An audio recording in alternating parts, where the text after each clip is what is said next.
Thanks for listening to episode number 8 of Fresh and Uncooked. I'm Chris. And I'm Jeff. We're a food podcast talking about new products, menu items, favorite dishes, recipes, and anything and everything food related. What are we talking about today, Jeff? Chris, today we're talking about football food, and I'm very excited about it. I am too. But before that, I want to tell you about plant-based football. Wow, okay.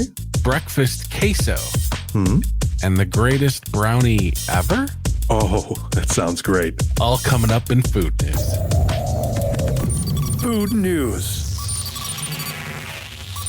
Okay, something that won't be on my personal game day menu, but is making the news is Incogmeato by Morningstar Farms. They have been announced as the first plant-based protein of the San Francisco 49ers. I think that's good. I don't need the funny names, though. I don't need the incognito. What's that all about? You don't like the incognito? I think that's better than Beyond or Impossible. Yeah, I just don't need the funny names. I don't get it. Or are you talking about 49ers? Oh, no, the 49ers are fine. By the way, they have a great stadium. I've been there. An amazing stadium. Oh, yeah, it's so nice. Yeah, so if you plan on attending any 49ers games at Levi's Stadium this season, you can order brats, sausages, and burgers, all incognito. Fans can find these plant-based proteins throughout the stadium on the member-inclusive menu and at the incognito kiosk at the Zenny Zone on the upper concourse. I like to bring up plant-based news every now and then, and I figured with football starting up, this would be the perfect fit for this episode, but also because of this. An estimated 1 in 8 Americans are expected to face food insecurity in 2021. Food banks are experiencing a protein shortage, so Incogmeato and Morningstar Farms, along with the 49ers and Feeding America, is helping to close the protein gap at these food banks. So, Jeff, for every field goal the 49ers score, the brands will donate 30,000 Incogmeato chicken tenders, up to 1 million tenders to Feeding America food banks in the Bay Area. So, thought I'd bring that up. That's good. And their kicker's still Robbie Gould, right? I believe so. Yeah. As Bears fans, we love the Robbie Gould senior fantasy league. He is not. No, okay. I didn't draft Robbie Gould. Well, maybe he's available as a free agent. You pick him up just to support the 49ers doing a good thing. So wanted to there you go. Mention that. Incogmeato. Speaking of bringing up news, if a place has a new breakfast sandwich coming out, it is almost guaranteed to get a mention on Fresh and Uncooked. And it's more than likely to get purchased really soon. The bacon and queso egg sandwich from Einstein Brothers Bagels will be available starting September 16th. All right. I have to find. Okay. All right. That's on the calendar. It's marked. The bacon and queso egg sandwich. Sounds delicious, doesn't it? It's National Queso Day on September 20th as well, too. So, all right. You know, two key days this month, the 16th and the 20th. I just marked both of them in my calendar. I am trying that sandwich. I love Einstein Bagels, too. It's a good place. The bacon, egg, and queso sandwich features an updated queso recipe, including double whipped jalapeno salsa schmear and spicy green chilies, applewood bacon, and cage-free eggs on a fresh baked bagel of your choice. Kind of like that. Yeah, you go with a jalapeno bagel just to top it all off, too, with everything. Yeah, that is so good.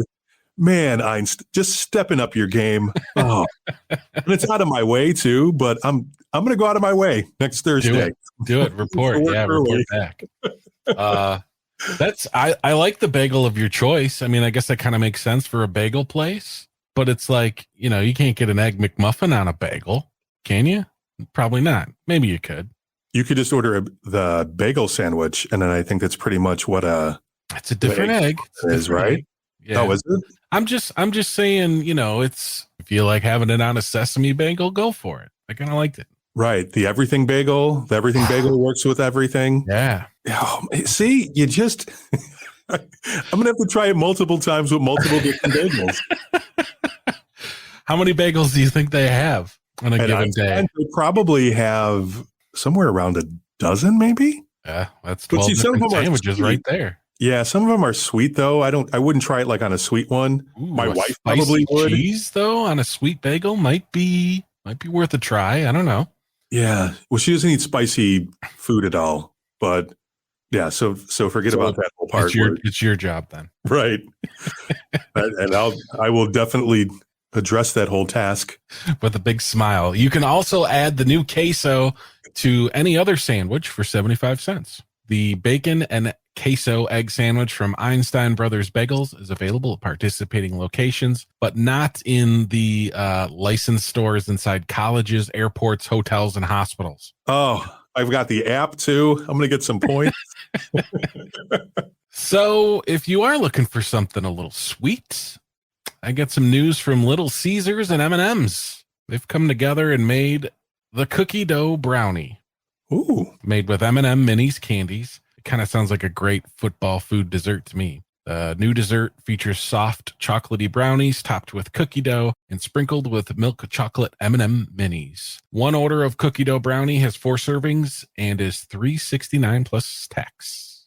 I like it. So I guess I have to try that too. Man, all these things you're giving me. See, this is what happens when we do the show and I haven't eaten dinner yet. I believe last episode we touched on the Detroit style pizza from Pizza Hut. Yes. Has that made it into your stomach yet? No, I'm saving that. That's going to be part of the whole football season thing. I'm going to pick a Sunday or maybe even a Thursday night or later in the season, maybe a Monday night. I'm thinking it's happening this Sunday for me personally. Really? Yeah.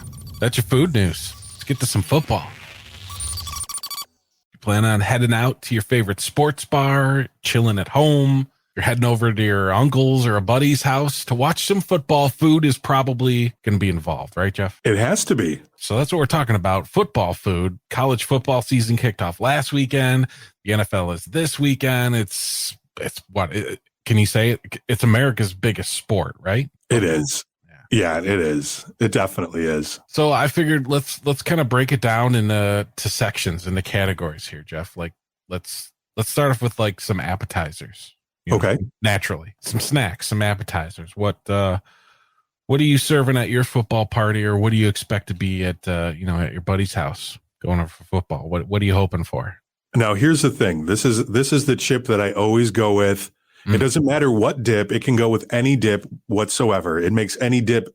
It steps up the dip. It really does. The dip is enhanced just by using this particular chip. And I'm talking about Frito-Lay scoops. Oh, the scoops, right? The corn chips. Yeah. Yeah, you're right. Just about any dip, no doubt. The scoops. Oh, the big scoops. I can't even keep them in the house because I eat them all. We need the family size bag for a football game. Oh, I go to Costco or Sam's Club and they have it there. and I look at it and I'm like, this is not a good idea. It's not. I would have to say, yeah, that could go with many dips, but I'm just going to put it out there and say French onion's the king of dips. What do you think of that? No. You disagree? Disagree. All right. What name a better dip then, Jeff? A better dip than French onion. Like dip? Like sour cream based dips, maybe. Oh, I don't do those too much because I don't handle lactose very well. Understood. So I don't do a lot of those. But the queso dip's okay. Yeah, well, it's usually that's not an issue usually with the queso dip. That's some type of engineered cheese. It's definitely not made from cheese. Although cheese doesn't bother me too much. It's funny when it comes down to it. But yeah, sour cream or even Greek yogurt, I tried to use that as a substitute. Yeah. No, sir.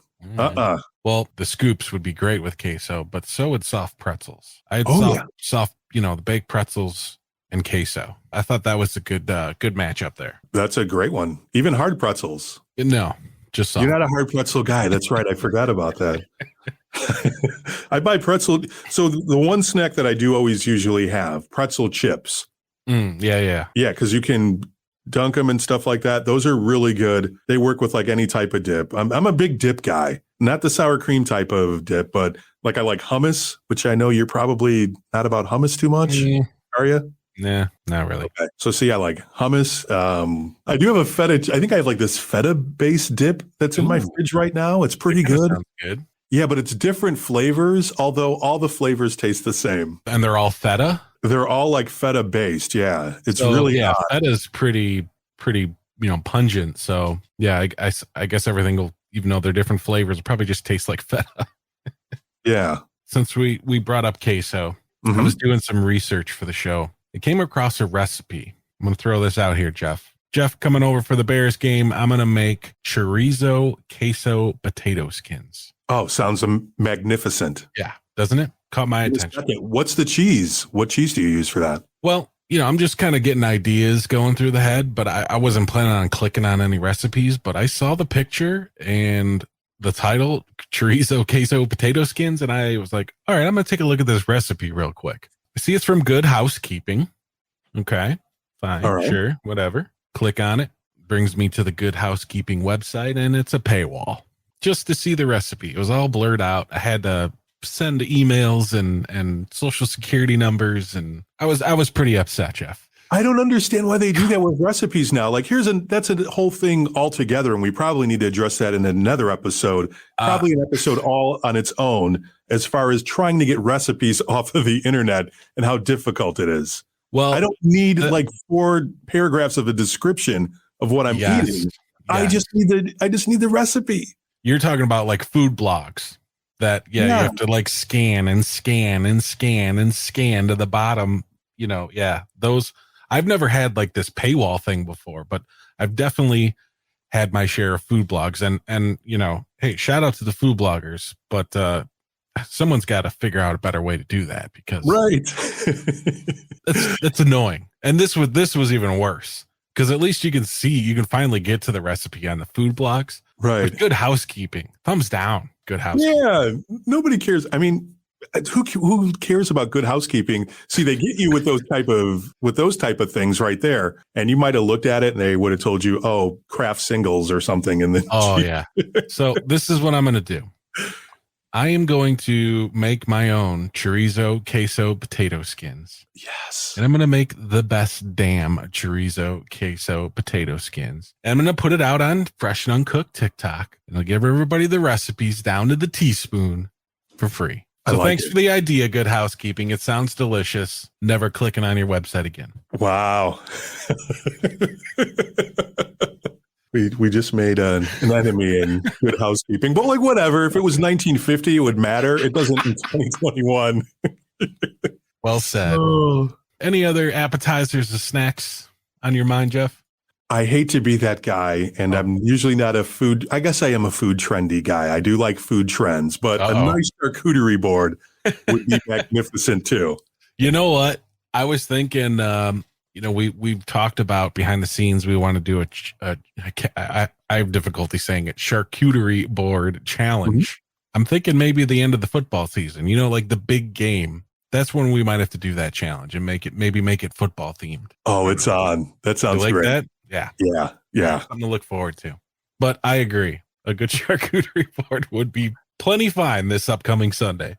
So I figured we'd do dessert, because dessert's probably going to be out, at the same time. I mean, I don't know. It depends where you're going, I guess. Right. But yeah, you're not a big dessert guy. I mean, I'm not talking like, I don't think anybody's really getting cakes and pies, right, for a football game. Oh, well, probably not. I've been to spreads. Where there's been all that kind of stuff. It's almost like Thanksgiving sometimes. Okay. All right. Well, Jeff's going to much more glamorous football parties apparently than me. But I was just thinking, keep it simple and keep it handheld. Brownies, cookies, Rice Krispie treats. I'm good with that. That sounds so good. Yeah, a cookie is so underrated when it comes to like a dessert. At the end of a meal when you're out somewhere and they're like, "Oh, would you like to see the dessert menu?" If I knew they had cookies, I would just say, "Bring me a cookie." Yeah, just you know what? Chip cookie. Cookies should be on more dessert menus. They should. Just a chocolate chip cookie, man. Yeah. Oh, you don't need all the fancy pies and cakes, and if you just got like creme brulee. I would choose a chocolate chip cookie over creme brulee every day of the week. Good point. So keep it simple. And drinks, whatever. It depends. Water, pop, beer, hard liquor, whatever you want to do. We're talking food here. And you don't need that many desserts, because you're going to stuff your face with the main course. Yes. What would be number one for you, Jeff? football food. You know, there's a distinction for me between college football and what they do in the pros. So usually for college football, and this is something that I'm going to start up in a couple of weeks. I just need to give myself some time. And I think I'm going to do this weekly. Chili. I'm going to make chili every week. Every week? Yeah, I'm going to make a different type of chili each week. Wow. All right. I did it a few seasons ago. Actually, it was a long time ago. It was probably about 8 seasons ago, now that I think of it. But yeah, a different type of chili each week. How about that? I love it. I make 2 chilies primarily, just a basic bean and ground beef chili. And I do a chicken chili, like a green chili, chicken chili. Okay. Yeah. I keep it simple, but chili, I was thinking this Sunday, do I make chili or do I get that Pizza Hut Detroit style pizza? And you know what? There's football all day, so I might do both. You know what? I'm not going to judge you for that. Come on now. I leftover chili for lunch or something, I'm thinking ahead. So you get the chili, you have chili for breakfast, okay? Then you have that pizza for lunch, and then for dinner, you have that pizza with chili on top of it. Yeah, or just as a dip the pizza in the chili. Right. Yeah. Wings, pizza, those work. Every single time. Whether you're doing them homemade or just, Grubhubbing it or whatever. Yeah. How about the big sandwich? Yeah, big sub. Just a big sub from somewhere. Big party sub. Yeah, make like a slider bake too. Kind of the same realm. Bunch of Italian meats, cheeses on sliders. Oh my God. And you're a happy guy. You're a happy gal, Yeah, I'm excited. I'm excited to eat all this all season long. That's the best thing. There's so many different ways you could do it and so many delicious options for football food. Sausages, brats, Italian sausage. You could have barbecue, pulled pork, brisket, pizza, wings, or just a big bag of Frito scoops and some hummus. Yeah. I also wanted to throw out fried pickles. You a fan of fried pickles? I love fried pickles. Fried pickles in the appetizer menu, please. Wow. Oh, and meatballs. Crock pot with some meatballs simmering in there. Yes. You could take, if you want to go tomato sauce or barbecue sauce in there, however you want to roll. There's a Heinz chili sauce that's really good for those meatballs too. Really? Okay. Yeah, and you can use those with cocktail wieners as well. You could just throw them both in the same crock pot. Cocktail wieners and meatballs. Oh, wow. What kind of just, take a spoon, throw it on a plate with a toothpick or whatever, or just throw it on a sub. Make a meatball cocktail wiener sandwich with cheese, please. Just stuff it in a pita. I would do that. I would do it twice in the same day. So we hope you enjoy your football food. Let us know what you're having on game day. Let us know what your favorite team is, your favorite college team, your favorite pro team. More importantly, what you're eating for game day. At Fresh Uncooked on Twitter, at Fresh Uncooked Podcast over on TikTok. You can show us a video if you want. Thanks for listening to another edition of Fresh and Uncooked. Until next week, Jeff. Enjoy what you eat.